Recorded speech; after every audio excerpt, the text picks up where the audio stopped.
Accelerated pure rolling, ठीक है।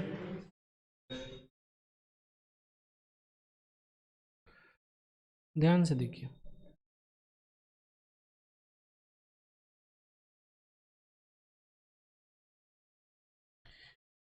Pure rolling का डेफिनेशन क्या होता है? वी रिलेटिव क्या हो जाएगा?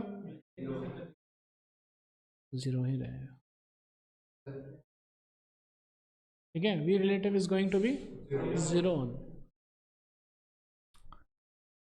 तो वी रिलेटिव भैया जीरो ही है इसमें भी, ठीक है।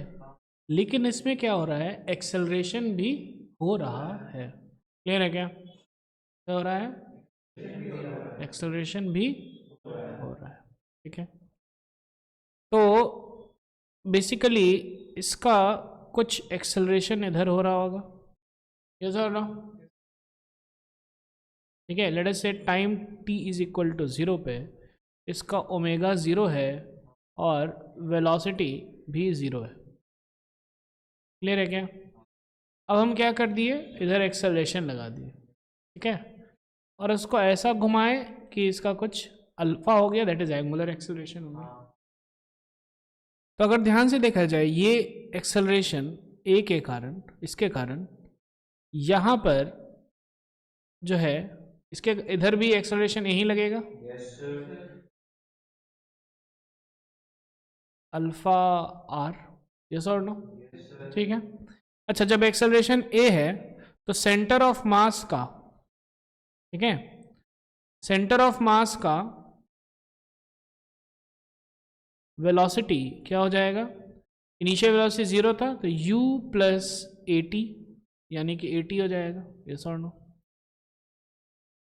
और ये जो रोटेशन है इसका जो ओमेगा है, ओमेगा फाइनल क्या हो जाएगा? Omega initial plus alpha into T. Omega initial क्या है? ज़ीरो, अल्फा इंटू टी हो जाएगा, तो ओमेगा फाइनल क्या हो गया? अल्फा इंटू टी, यस और नो? ठीक है। तो अब जो है ध्यान से अगर देखा जाए, ठीक है ना, तो ये जा रहा है इस डायरेक्शन में, वेलोसिटी इसका हो गया ए इंटू टी, क्लियर है क्या?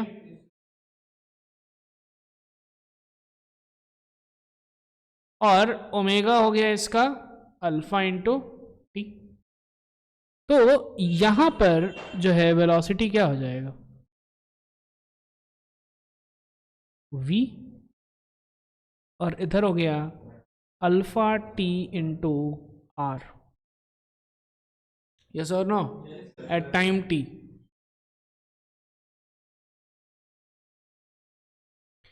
एट टाइम टी कुछ ऐसा होगा, यस और नो?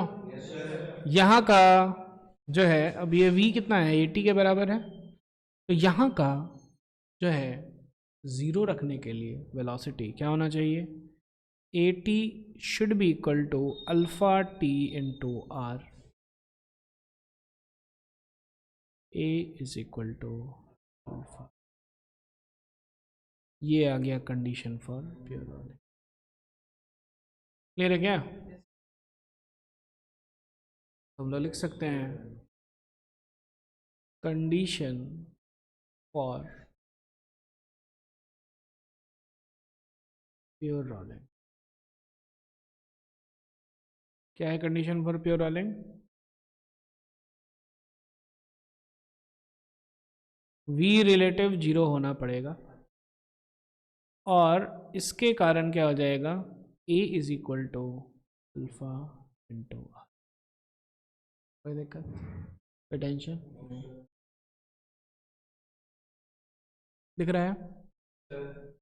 कोई टेंशन, कोई दिक्कत? नोट डाउन करना है, हो गया? ठीक है, कंडीशन फॉर प्योर रोलिंग समझ में आ गया? कोई दिक्कत, कोई टेंशन? ठीक है, आगे बढ़ा जाए।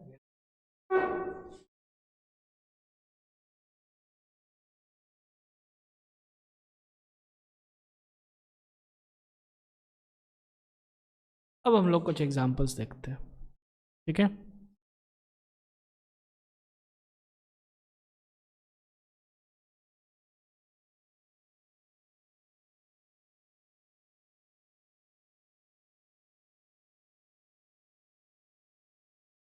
सिंपल सा एग्जांपल है।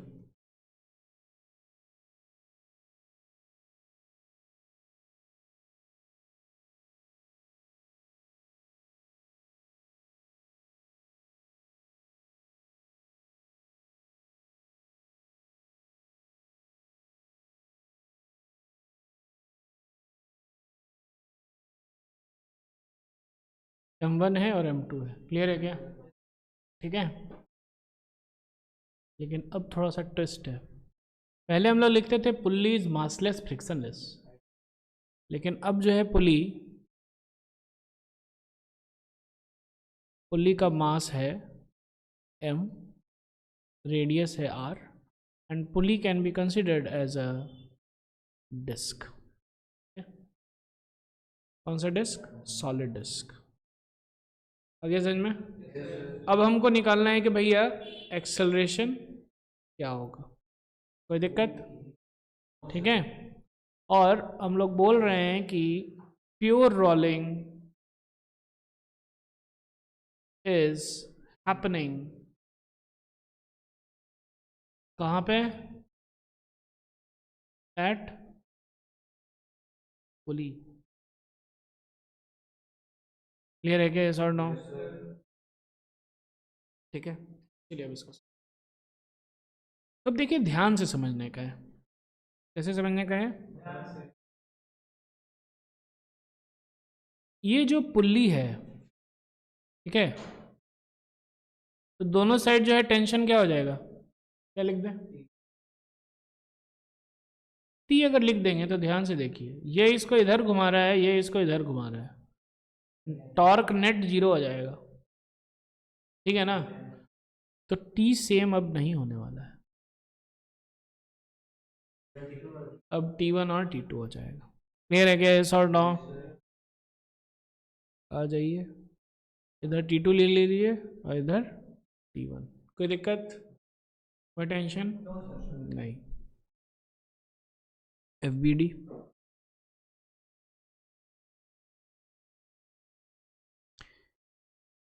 ये हो गया M2G, ऊपर लग रहा है T2, ठीक है, और ये नीचे जा रहा है A से। क्लियर है क्या? यस और नो? हम लिख सकते हैं M2G minus T2 is equal to M2 into A। Yes और नो? पहला कंडीशन। दूसरा कंडीशन, ये हो गया T1, ये हो गया M1G, ये ऊपर जा रहा है एक्सेलरेशन A से। T1 minus M1G should be equal to M1 into A। ये दूसरा कंडीशन। कोई दिक्कत? कोई टेंशन? ठीक है, ये FBD हम लोग बना रहे हैं, ठीक है ना? ये FBD हम लोग किसका बनाए? M2 का। ये किसका? M1 का। का बनाना पड़ेगा।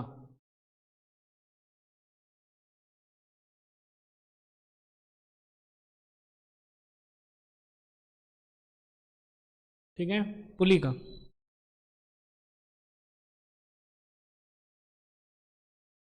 इधर है T1, इधर है T2। यस और नो? अब अगर ध्यान से देखा जाए तो अगर ये ऐसे नीचे जा रहा है, ये ऊपर जा रहा है, पुल्ली जी पक्का ऐसे घूमेंगे, तभी तो ऐसे जाएगा ना।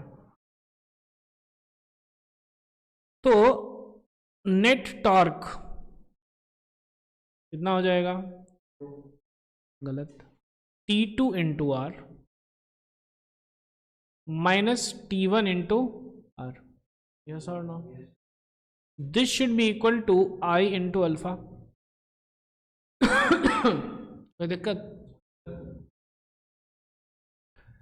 T2 minus T1 into R should be equal to I alpha. Yes और नो? और प्योर रोलिंग के लिए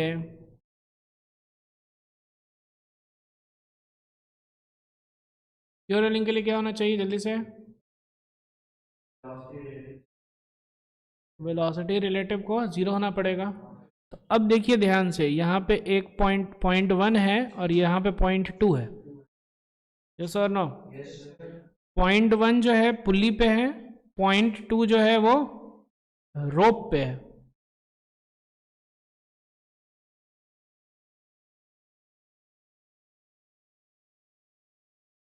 यस और नो? ये जा रहा है ए से, एक्सेलरेशन ए से, तो इसको भी इधर एक्सेलरेशन ए से ही जाना पड़ेगा, तभी तो वी रिलेटिव 0 होगा ना। रिलेटिव सेम होना चाहिए ना। और ये जो ए है इसको अल्फा आर के बराबर होना पड़ेगा। तो condition for pure rolling a is equal to alpha r. Yes और नो? 4 इक्वेशन हो गया हमारे पास। m2g minus T2 is equal to m2 into a. Yes और नो? T2 हो गया अननोन, ए हो गया unknown. T1 minus m1g is equal to m1 into a. T1 हो गया अननोन, ए हो गया अननोन। क्लियर है? उसके बाद फिर T2 minus T1 into r should be equal to I into alpha, which is equal to m r square by 2 into alpha। ठीक है ना?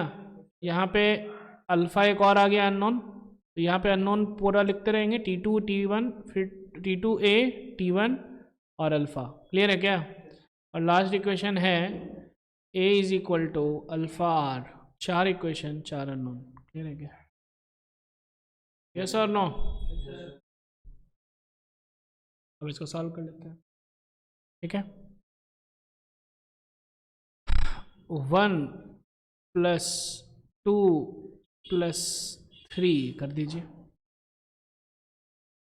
m2g minus T2 plus T1 minus m1g plus T2 minus T1 is equal to m2a plus m1a plus M R square by 2 into alpha divided by R. आ रहा समझ में? और ये alpha क्या है? ए बाय आर है। Yes और नो? तो अल्फा को भी काट के हम ए बाय आर अगर लिख दें तो क्या दिक्कत है? कोई दिक्कत नहीं। कट गया कट गया कट गया। क्लियर है क्या? T2 से T2 चले गए हो, T1 से T1 चले गए हो। m2 minus m1 into g should be equal to a m1 plus m2 plus mass of pulley divided by 2। Clear है क्या? एक्सेलरेशन क्या आ जाएगा? m2 minus m1 divided by m1 plus m2 plus mass of pulley बटे 2 into जी। आ गया समझ में?